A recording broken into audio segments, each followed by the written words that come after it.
Welcome to the deep dive. Today we're really diving into 1950s Syria. It's a fascinating mix of culture, ambition, and crime. Yes, specifically around Aleppo, Halab, and this village nearby, Blas. That's right. We're using some really vivid source material, Halablas, the caravan route. It Mhm. gives this almost anthropological view, doesn't it? It really does. You get a sense of daily life, trade, how everything connected in that post-colonial moment. And it seems personal ambition and these deep social rules were driving everything. Absolutely. And our sort of mission here is to track two young men, very different backgrounds, one from the city, one from the country. And their lives collide pretty violently, based on what I've read. They do. It highlights some key themes. The huge responsibility dumped on young shoulders, the sheer risk involved in the caravan trade. And the contrast between city and village life, how those structures shaped people. Plus, this whole difficult, winding path to actually making it, to succeeding. So let's start with the setting. Blas is our rural anchor point. Okay, what made Blas important? Its location. Exactly. It was right on the caravan route, maybe 20 kilometers from Aleppo. So strategically vital for supplying the city. What were they supplying? What was the economy built on? Well, the basics. Agriculture was huge, wheat, barley, lentils, and animal husbandry too. Camels were crucial, obviously, for transport. Right, for the caravans. And sheep for wool and dairy. It was a pretty self-contained system, but deeply linked to Aleppo. And how did they manage things like water? That climate can be harsh. They had these amazing, large wooden water wheels. Dawaliv, or sakia, they were called. I remember reading about those. Powered by animals? Often, yes, camels usually.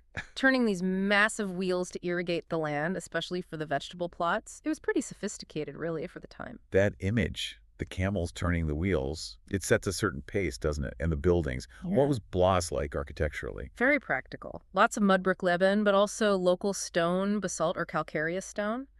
The really distinctive thing, though, was the use of domes.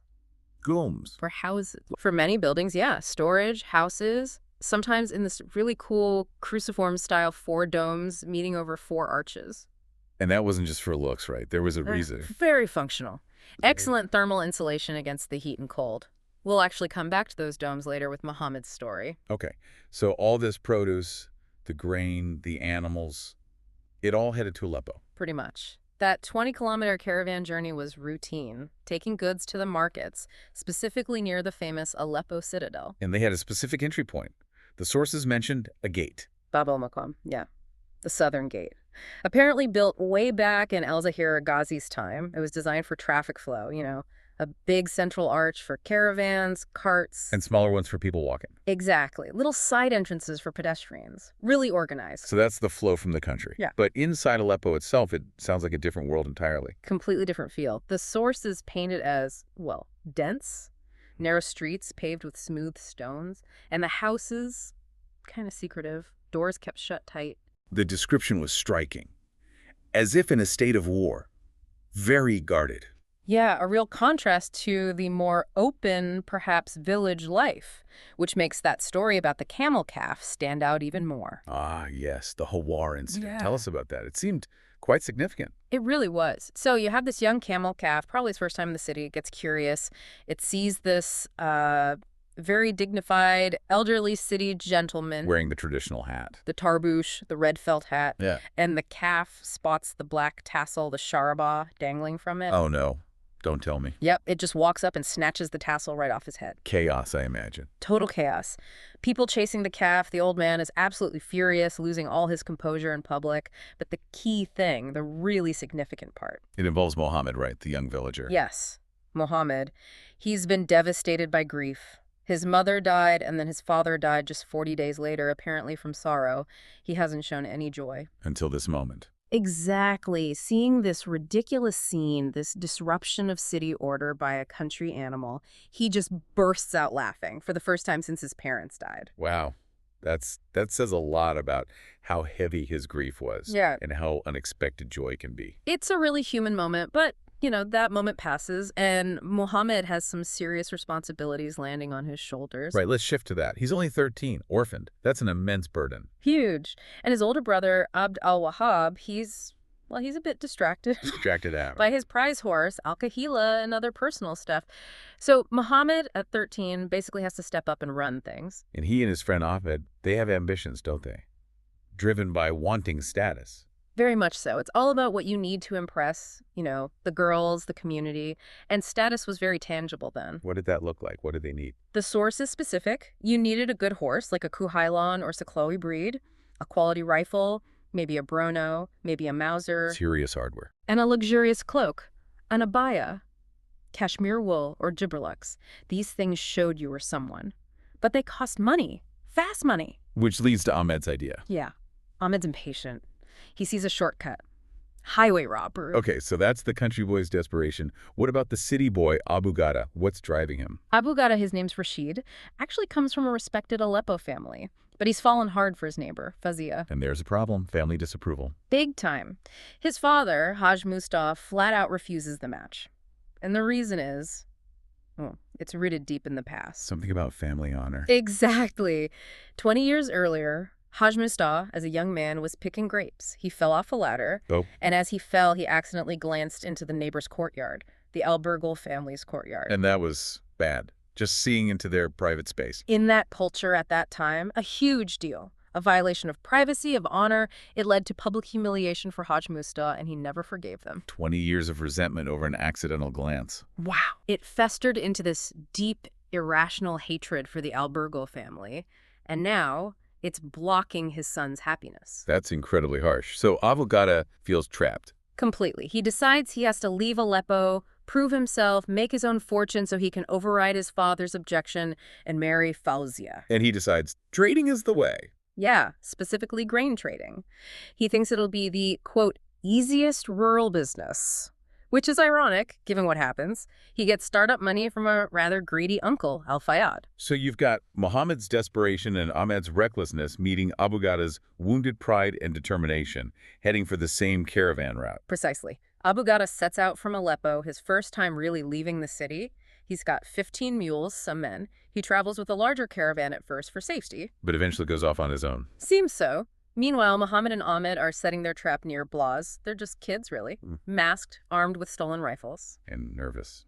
The source mentions that. Extremely nervous, which is probably why it goes so wrong. What happens? Ahmed fires his rifle too soon. It spooks Abu Ghada's horse. Oh, no. Abu Ghada slips, gets tangled in the reins, and the horse drags him. He's badly injured, broken leg, broken shoulder. A terrible outcome. But the robbery itself, Yeah. they succeed. They do. They take the grain lentils and wheat all 15 mules, Abu Ghada's fancy silver dagger, and even his pistol, a parabellum. Then they vanish. But now they have a different problem. A massive logistical one. Exactly. They've got this huge haul of grain. What do they do with it? They can't just sell it locally. So they hide it. Yeah, pretty cleverly, actually. They find a large cave, one people already thought might be haunted or something. And they make sure people stay away. They do. They kill an old, useless donkey, a haimar, and leave the carcass right at the cave entrance. The smell, the flies, the superstition. Yeah. It keeps people away for the critical time they need, maybe 10 days or so. Grim. But effective, I guess. Yeah. What about the mules? 15 mules are hard to hide. That's the bigger headache. You can't just suddenly have 15 extra mules in a village like Blas without everyone noticing. Muhammad shows some smart thinking here, though. Was his idea. He suggests taking them way out into the Al-Hus Mountains, this desolate area, hide them there, and just wait. Be patient. Find a way to sell them off discreetly, one by one, over time. This is where they start to differ, isn't it, morally? Big time. Muhammad feels terrible about how badly hurt Abu Ghada got. He expresses regret. Ahmed, though. He justifies it. He tries to. He makes this distinction, rooted in local ideas, maybe. He says they aren't thieves. Thieves are cowards, steal in the dark. Okay. He says they are highway robbers, which in his view is brave. Facing your victim openly, a contest of strength, of wits. That feels like a pretty convenient distinction. We've just violently assaulted someone. Did that idea actually hold water in that society? Was robbery seen as somehow more honorable than theft? It reflects a certain brutal reality, perhaps. Open confrontation, even criminal, might have carried a different weight than sneaking around. But for Muhammad, it doesn't work. His conscience is hitting him hard. Especially thinking about his brother's kindness, the source says. Yes. He sees the money, the whole haul, as haram. Unlawful. Illicit gain. He knows he can't just keep it or spend it like it's nothing. So he feels this need to make it right, Yeah, but just giving the money back isn't enough, is it? Because of the injury, the violation. exactly. Returning the value isn't the same as repairing the harm. His path forward, in his mind, is to use this illicit capital The haram money. to start a legitimate halal business, to become successful enough that he can eventually find Abu Ghada and pay him back, not just what was stolen, but with interest, compensate him fully for the loss and the suffering. That's a complex motivation. How does he explain suddenly having startup capital in a small village? He plans to use his family situation as cover. He'll ask his older brother, Abd al-Wahhab, for the money that would normally be set aside for his future marriage, his dowry. Ah, so it looks like a family loan or advance. Precisely. That becomes the legitimate seed money for his venture, hiding the stolen funds. And he gets started right away. Yeah. Building the business. Immediately. And this is where those dome structures, the Kuba, come back in. He invests in infrastructure, builds 7 of these traditional domed buildings for storage for livestock. Using the mud brick, the Laban. Yes, the traditional methods. He's physically building legitimacy, rooting himself in the community practices, making his operation look solid, established. He seems quite strategic from the start. His first actual purchase? Very calculated. He waits for a time when neighbors need cash, specifically for the Hajj pilgrimage. People often sold assets then. So he gets a good price. Presumably. And he buys male lambs, specifically. His plan is to fatten them up for the Ida Ada festival market, which is always a peak time for selling livestock. High demand, high prices. He's clearly learning fast, studying the markets in Aleppo. Diligently. Going to the weekly livestock market, observing, learning. The source even mentions him consulting a religious scholar, maybe about the ethics of his plan, the need for restitution. And this hard work and planning starts to get noticed? It does. He catches the eye of a man named Abu Amsha al-Bakari, Who is he? a respected city trader from Aleppo, already involved in the livestock business. Abu Amsha sees potential in Muhammad. What does he see? He sees the strategic location in Blas, perfect for sourcing. He sees Muhammad's energy, his smarts, and maybe importantly, his strong clan connections in the area. Abu Amsha thinks bigger, though. Beyond just livestock. Yeah. He sees Muhammad as a way to expand his trade into grain as well, but also into weapons. Weapons. Why does legitimate trade seem to always circle back to arms dealing in this context? It's about the Badia, the desert regions, the Bedouin tribes. To trade effectively and safely over long distances, especially dealing with the Badia, you needed influence, protection, and that often meant having access to firearms. So guns were just part of the toolkit for serious commerce. Pretty much a necessity for expanding into certain routes or dealing with certain groups. It was high-risk, high-reward trade. Muhammad and Abu Amsha become partners, close friends even, and Muhammad sees the arms trade as a way to make, quote, double profit. Exchanging weapons for livestock, maybe. Exactly. Which brings us right to the final, very sharp irony of this whole situation. Muhammad wants to get into this arms trade, needs a supplier. Right. He needs a reliable wholesale source to start trading weapons into the Badia. So he asks his new partner, his trusted friend Abu Amsha, if he knows anyone. And Abu Amsha. Abu Amsha, completely unaware of Muhammad's violent past encounter, says, "Sure, I know just the guy. My close friend Abu Ghada, he has a connection." Abu Ghada, the man Muhammad robbed and injured. The very same. Abu Amsha reveals that Abu Ghada's uncle is actually one of the biggest arms dealers in northern Syria. Wow. So Muhammad is being led by his own partner directly back to the man whose life he nearly ruined. To establish a business relationship. In the arms trade. The very thing that requires the kind of weapon he stole from Abu Ghada in the first place. It's an incredibly tight circle. The same forces, family honor pushing Abu Ghada out, the need for status pushing Muhammad to crime, are now bringing them back together through commerce. It really underscores how interconnected everything was. Crime, trade, family honor, it all flows together. So, thinking about this for you, the listener, we've seen how social pressures, these deep customs of honor and shame, can push people into really desperate acts. Yeah, and the path Muhammad takes towards redeeming himself, towards legitimacy. It's noble in intent, right? He wants to pay back his debt. But that very path leads him right back into the world of potential violence, the arms trade, and directly to the man he wronged. So here's something to mull over. Muhammad's goal is repayment, making things right, clearing that haram act from his conscience.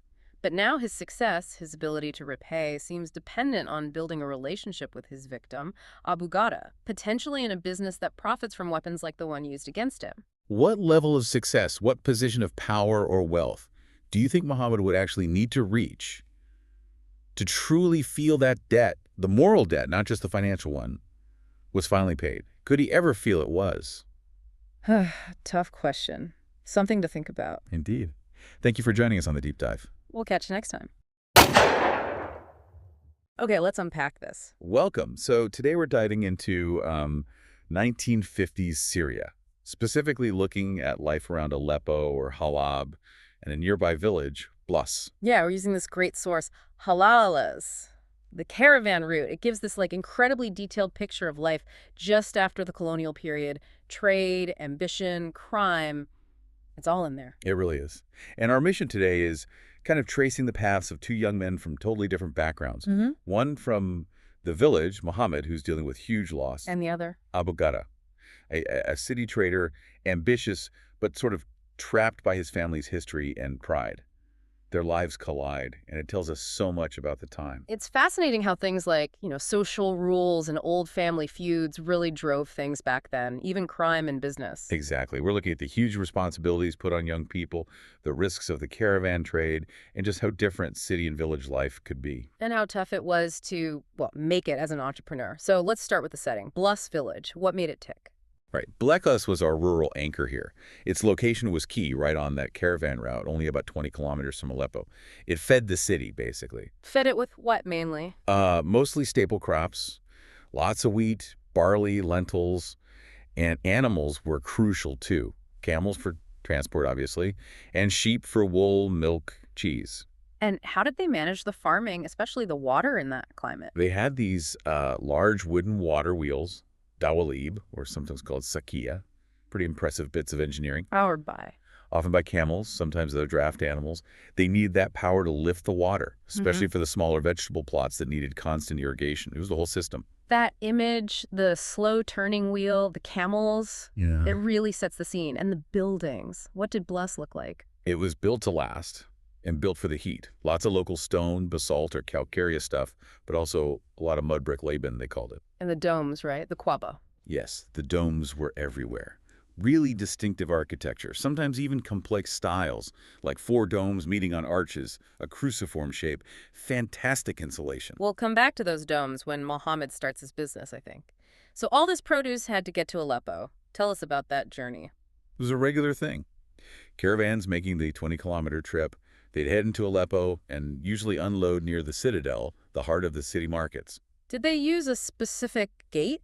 The source mentioned one. They did. Bab al-Maqam, the southern gate, dates back to al-Zahir Ghazi's time. It was designed for this traffic, big central archway for the caravans and carts, then smaller side entrances for people on foot. Very practical. Okay, so that's the flow from the country. Contrast that with Aleppo itself. Oh, totally different vibe. Narrow streets, paved with smooth stones, and the houses, very private, doors kept shut. The source has this amazing line saying the city felt like it was as if in a state of war, guarded. Which makes that story about the baby camel so funny and kind of meaningful. It really does. So you have this young camel, a hawar, probably its first time in the city. It wanders off a bit, and it spots this very serious-looking elderly gentleman, important guy, wearing the traditional red hat, the tarbouche. With the tassel. Exactly, the black tassel, the shuraba. And the camel, being curious, just goes for it. No, it didn't. It did. Snatched the tassel right off his head. Instant chaos. People running. The old man is furious, totally losing his dignity. Hilarious. But there's a deeper point here for Muhammad, right? Yes. Muhammad, the village boy we mentioned, he's there. And he's been sunk in grief. His mother died, and then his father died just 40 days later, supposedly from heartbreak. Wow. So Muhammad hasn't felt anything, really. But seeing this ridiculous scene, he just burst out laughing. It's the first time since his parents died. That's powerful. A tiny crack in the grief. A really vital moment. It shows you just how heavy his burden was. Yeah. But that moment doesn't last. Reality bites back pretty hard. Let's talk about that reality. The motivations driving these two young men towards their collision. Muhammad's situation first. He's 13, an orphan. And effectively the head of the household because his older brother, Abd al-Wahhab, is well, preoccupied. With his horse. He has prize horse, Al-Kahila, and other personal things. So 13-year-old Muhammad has to provide. He and his friend Ahmed, they have this dream. A dream driven by what young men often want, I suppose. Pretty much status. Enough status to impress the local girls. And in their world, that meant specific things. Like? A really good horse, a Kuhailon or Saklowi maybe, Hmm. a quality rifle, a Bruno or a Mauser were the desirable ones, and a fancy cloak and abaya made of expensive wool like cashmere or Juberlux. Stuff that costs serious money, money they didn't have. Exactly. And Ahmed, the friend, he's impatient. He suggests a shortcut, highway robbery. Okay, so that's the desperation setting in for Muhammad. Now what about Abu Ghada, the city boy? Abu Ghada, his name's Rashid, actually comes from a good Aleppo family, but he's fallen hard for the girl next door, Fazia. And the family disapproves. His father, Haj Mustah, absolutely forbids it, vehemently. And the reason is, well, it's rooted in this incident from 20 years ago. Go on. When Haj Mustah was young, he was picking grapes, fell off a ladder, and accidentally, just for a second, glanced into the neighbor's courtyard, the Al-Burukul family's courtyard. Yeah, that was it. Just a glance. That was it. But in that society, seeing into someone's private space like that, especially the women's area, was a massive breach of honor. He was publicly shamed. And he never got over it. Never. Held this deep, maybe irrational grudge against the whole family for 2 decades. And now he's taking it out on his son's happiness. That's intense. So Abu Ghada feels trapped. Completely. So he decides to leave Aleppo, prove himself, make his own fortune so he can marry Fazia anyway. He figures grain trading is the easiest rural business. A bit naive there. Gets startup cash from a greedy uncle, Al-Fayyad. And heads south, right into Muhammad's path. Straight into it. Abu Ghada, first time really out of the city, traveling with 15 mules and his men. He travels with a larger caravan for a bit, for safety, but then breaks off on his own. Meanwhile, Muhammad and Ahmed are waiting. Yep. Masked teenagers, stolen rifles. The source emphasizes how nervous they were. They're not hardened criminals. And that nervousness leads to disaster. Totally. The robbery goes sideways fast. Ahmed fires his rifle too early. It spooks Abu Ghada's horse. Oh, no. Abu Ghada slips, gets tangled in the reins, dragged, really badly injured, broken leg, broken shoulder. It's brutal. But they get away with the loot. They do. They grab the grain lentils and wheat all 15 mules, Abu Ghada's fancy silver dagger, and his pistol, a parabellum. Then they vanish. But now they have a whole new set of problems. Right. The logistics. What do you do with a massive haul like that? First, the grain. It's way too much to handle quickly. They find this big cave nearby, one that locals already thought might be haunted, which helps. And they add to the mystique. Grimly effective, yeah. They kill an old, useless donkey, a Haimar, and leave the carcass right at the cave entrance. The smell, the superstition. They figure it'll keep people away for maybe 10 days while they figure things out. Smart. In a dark way. What about the mules? That seems even harder to hide. Much harder. 15 mules just appearing in a village. Everyone would know. Muhammad, showing some strategic thinking now, says they have to take them deep into the Al-Hust Mountains, a really desolate area. Hide them there. And be patient. Wait for a chance to sell them off discreetly, maybe one by one. This is where their partnership starts to show cracks, isn't it? Morally, big time. Muhammad feels terrible about how badly hurt Abu Ghada is. He regrets the violence. But Ahmed, he has a justification ready. What does he say? He makes his sharp distinction based on, like, local codes of conduct, maybe. He says they aren't thieves. Thieves are cowards. They sneak around in the dark. Okay. No. He argues they are highway robbers. And in his view, that's different. It's brave, courageous even. You face your victim openly. It's a test of strength, of wits. That's a convenient philosophy when you've just violently robbed someone. Extremely convenient. It sort of elevates the crime. But whether that distinction held real weight culturally is one thing. For Muhammad, it doesn't work. His conscience won't let him accept it. No. He feels deeply guilty, especially when he thinks about his brother Abdal Wahab, who, despite his distractions, was kind to him. He sees the money, the proceeds of the robbery, as haram, unlawful, tainted. So he can't just keep it, but he can't just give it back either, right? The damage is done. Exactly. Returning the money wouldn't fix the broken bones, the trauma, the dishonor. His path to making things right, in his mind, is different. He has to use this haram money to build something legitimate, something halal. A successful business. A successful business, yes. So successful that he can eventually find Abu Ghada and pay him back, not just what was stolen, but with significant interest to compensate for everything. That's his plan for redemption. But But how does he start a business with stolen money without everyone noticing? He needs a cover story for the initial capital. His plan is clever. He'll ask his older brother, Abd al-Wahhab, for the money that would normally be set aside for his future wedding dowry, a legitimate family loan or gift. That becomes his clean seed money in the eyes of the village. So he launders the money through family obligation, essentially, and he starts building immediately. Right away. He invests in infrastructure. Remember those dome structures we talked about? The kuba? Yeah, the traditional mud brick buildings. He built 7 of them for storing grain, housing livestock, using traditional Laban mud brick. It's a visible commitment. He's literally building legitimacy, putting down roots. And his first actual business deal. Is it smart? Very calculated. He waits for the time when some neighbors need cash quickly for the Hajj pilgrimage. People often sold assets cheaply then. Ah, so he gets a good price. Exactly. Yeah. And he specifically buys male lambs. His plan is to fatten them up for the Eid al-Adha festival market, which is always a peak time for selling livestock. Maximum profit. He's learning fast, studying the markets, even talking to scholars. Yeah, he's diligently going to the weekly livestock market in Aleppo, learning the prices, the trends. And the source says he consults a religious scholar, probably reinforcing his idea about needing to make restitution. And this hard work gets noticed. It does. He catches the eye of a man named Abu Amsha al-Bukhari, a respected city trader, already dealing in livestock. What does Abu Amsha see in Muhammad? Potential. He sees this young, driven guy strategically located right there in Bloss on the trade route. He sees Muhammad's strong clan connections, which are always important. Abu Amsha thinks, this kid could be my key to expanding my own business. Extending into More grain, more livestock, definitely. But Abu Amsha is also thinking bigger. He sees the potential for weapon trading. weapons. Why does legitimate trade keep leading back to guns? Because of the Bidaya, the desert tribes.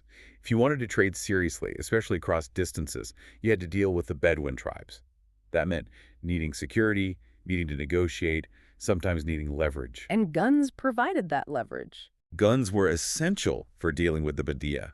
It wasn't necessarily about violence all the time, but about having the means to protect your goods and negotiate from a position of strength. It was just part of the high-stakes game. So Muhammad and Abu Amsha become partners. Close friends and partners. And Muhammad is eager to expand into this potentially very profitable arms trade. Yep. He sees it as a way to make double profit, maybe trading guns for livestock directly with the tribes. Which leads us to the final, really stunning twist. It's incredible irony. Muhammad is planning his first big venture into the Badiya. He needs a reliable wholesale supplier for the weapons. Naturally, he turns to his new mentor and partner, Abu Amsha, And asks for a recommendation. asks for a connection.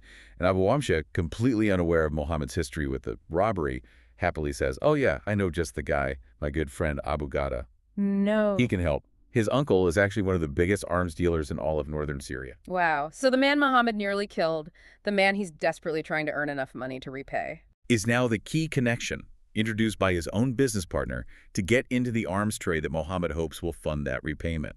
He's being led straight back to his victim, but this time for business. It's such a tight circle. The need for status pushes Abu Gada out, the need for status pushes Muhammad to crime, and now the need for successful trade is pushing them right back together. It perfectly shows how interlinked everything was. Honor, family, crime, commerce.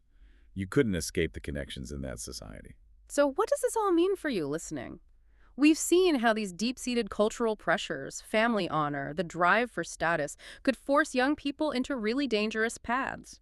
And even the path to redemption, like Muhammad's, seems tangled. He wants to do right, but his plan involves entering the arms trade, the very thing that facilitates the kind of violence he committed.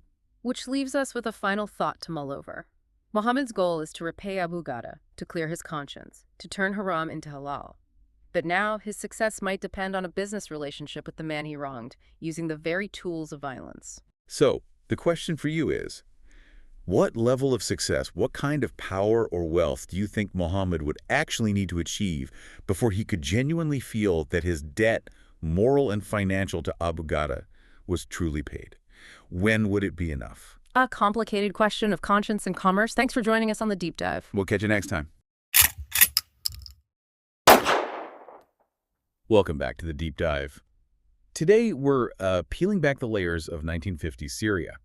we're looking at this really fascinating narrative that, well, it shows how destiny, or maybe just sheer economic need, can forge this, like, unavoidable link between two very different men. Yeah, exactly. And that link is what makes this first section, Halablas, the caravan route, so gripping, you know? We're basically tracking a heartbroken merchant from Aleppo, this ancient city, and a young guy from a village newly orphaned. Right. And our mission here is to really dig into what's driving them. Ambition, sure, but also these rigid rules of family honor. And crucially, where that line is between legitimate business and, well, crime. And how one single act of violence just completely changes everything for both of them. For Muhammad and Abu Ghada, their paths are set on this collision course. So let's start with where they come from, because the contrast is huge, right? It's kind of the whole point. Yeah. We begin in the village of Balas. That's Muhammad's world. His life gets turned upside down pretty young. He's only 13 when his parents die, one after the other.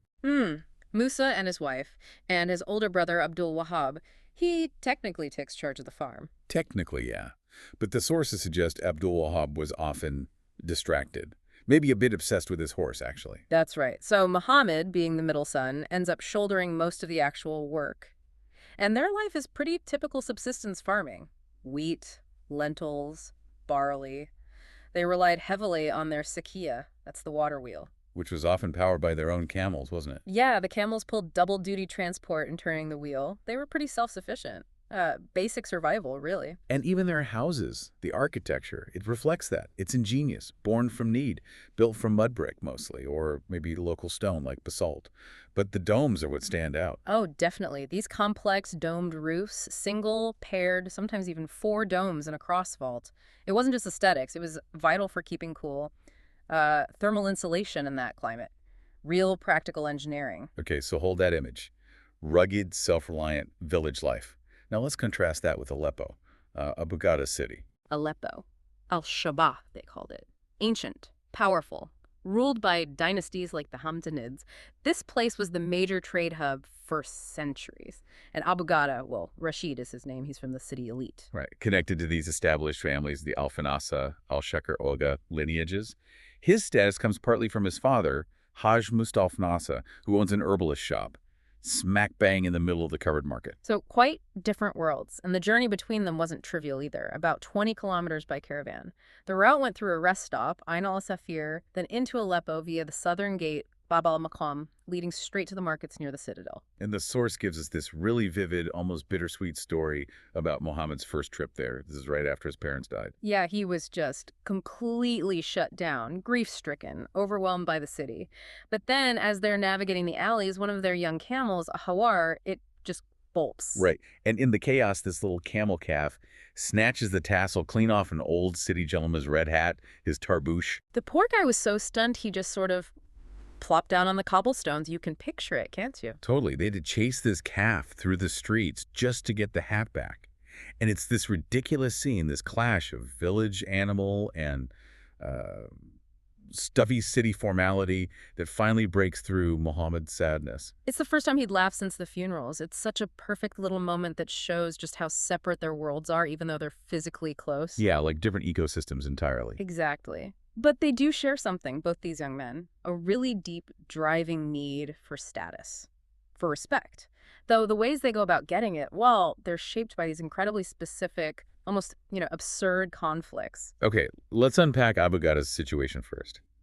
He falls hard for his neighbor, Fazia al-Burghul. Head over heels. So he goes to his father, Haj Mustaf, who's powerful and wealthy, asks him to arrange the marriage. Standard practice. But his father doesn't just say no. He, violently refuses, even stops eating his favorite dish, yabrak, just hearing the family name, al-Burghul. Which makes you ask, what on earth could cause that level of reaction? It's good. wild. The source tells us it all stems from this bizarre incident that happened 20 years earlier. 20 years, what was it? Haj Mustaf was apparently trying to pick grapes from a vine near the walls, separating their courtyards. He climbed a ladder, slipped, and accidentally peered over the wall, saw into the al-Burghul courtyard. Wait, so he accidentally saw into his neighbor's yard 20 years ago because he fell off a ladder. Yeah. That's the reason. That's the reason in that society, particularly then, accidentally seeing the women of the household, even by falling. It was a huge breach of honor, public humiliation. The neighborhood council even got involved, which just cemented the shame for Haj Mustaf. Wow. So blocking his son's marriage isn't just cruelty in his eyes. No, he sees it as protecting the family's honor from being tainted further by linking with the source of his past shame. It's rigid, but that's the logic. And because Abu Ghada needs his father's blessing, or at least his financial backing for the marriage, he's stuck. He needs to make his own fortune fast. Right, which puts him on a desperate path. Meanwhile, back in Balas, Muhammad and his friend Ahmad have their own ambitions. They're focused on status symbols too, but different ones. Very specific markers of power for young village men in the 50s. Exactly. Not just money, but tangible things.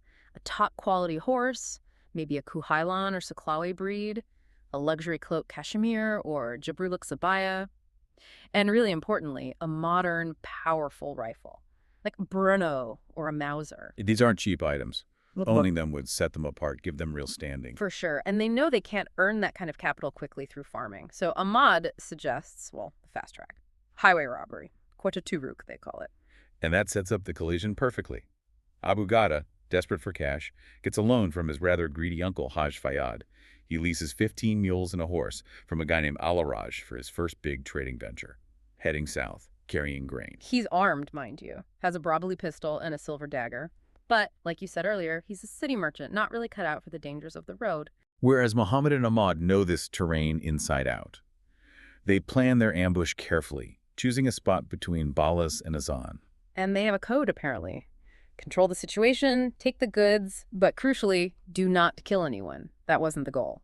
So when they spring the ambush, shouting warnings, Abu Ghada just panics. The source says he just freezes, completely unable to even draw his weapon. Yeah.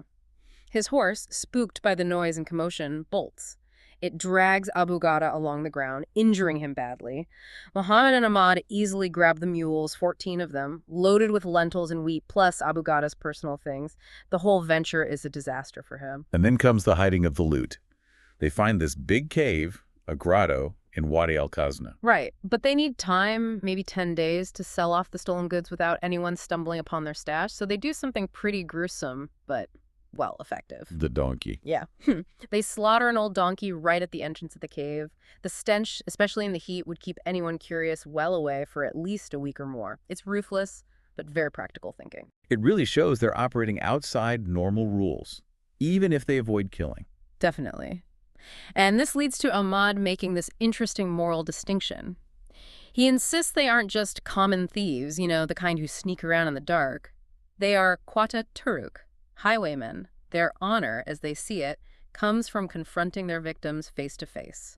There's a strange sort of courage in it, in their view. So after the robbery, their paths diverge dramatically. Abu Ghada gets found eventually, hauled back to Aleppo, broken leg, broken shoulder. And his father, Haj Musta, sees his son physically broken. And the source suggests he realizes his own stubbornness caused this disaster. He feels immense guilt. So he pays off everything. All of Abu Ghada's debts, the compensation owed to Al-Raj for the lost mules, clears the slate financially. Not the marriage, right? Unbelievably no. Even after all that, after nearly getting his son killed, Haj Mistas still refuses to allow the marriage to Fatzia al-Burgul. His pride is still paramount. So Abu Ghada recovers physically over about 2 months, but he's broke and still blocked from the woman he loves.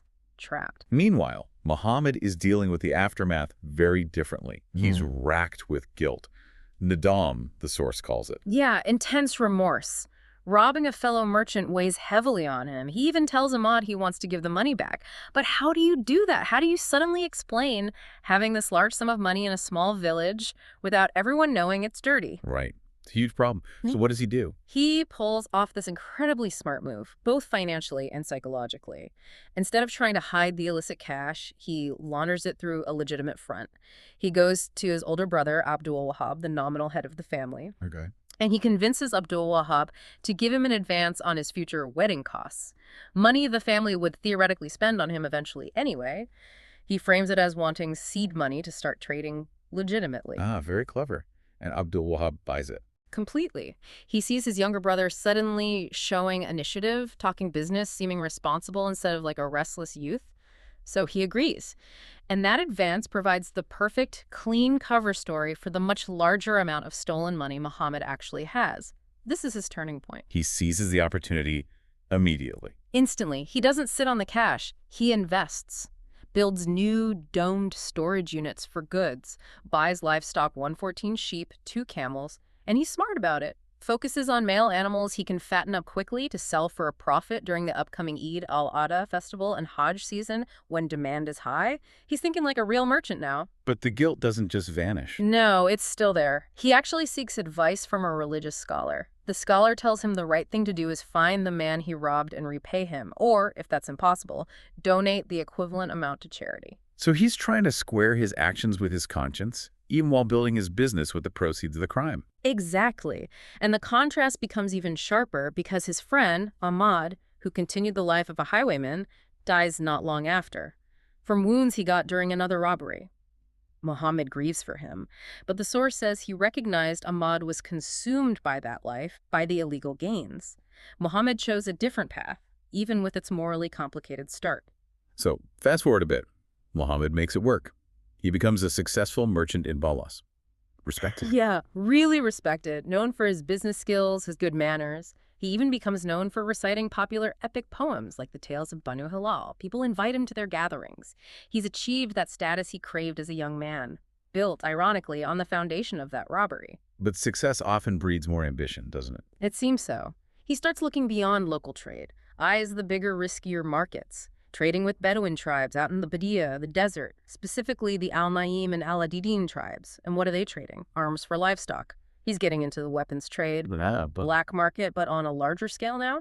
Okay, so he's moving into more dangerous territory. And then comes the twist, the real irony. This is where the threads pull tight. Muhammad gets mentored by an older, established trader named Abu Amsha al-Bukhari.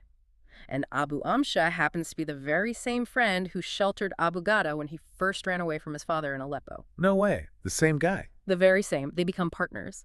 And Muhammad needs a reliable wholesale supplier for the weapons he's now dealing in. Let me guess. Abu Amsha, trusting Muhammad, shares an old confidence.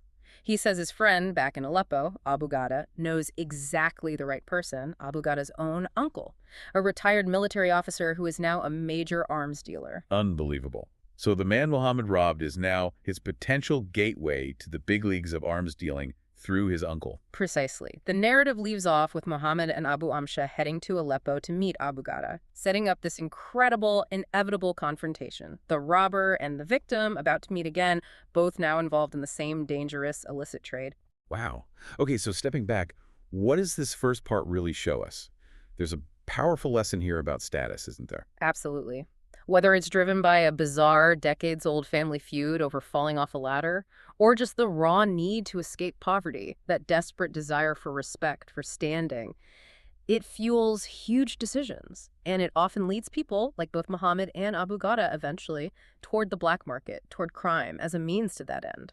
And we also see how surprisingly fast dirty money can be cleaned up, laundered into legitimacy, if you're smart about it, Yeah. like Muhammad was. Yeah, his pivot was key. He didn't just spend the money, he invested it, created a legitimate cover. He understood that status wasn't just about having wealth, but about having a respectable source for that wealth, or at least the appearance of one.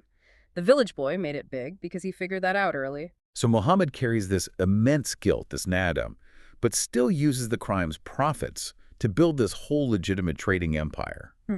Only to end up back in the black market arms dealing once he's successful enough to play at that level. It leaves you wondering, doesn't it? When someone gets that prosperity, does the wealth just become a tool, a key, giving them access to bigger, riskier games? Or does the success somehow wash the money clean? Does the capital, once it's established and working, become totally divorced from how it was first made? That's a really provocative question hanging in the air as the section ends, isn't it? Something for us all to think about.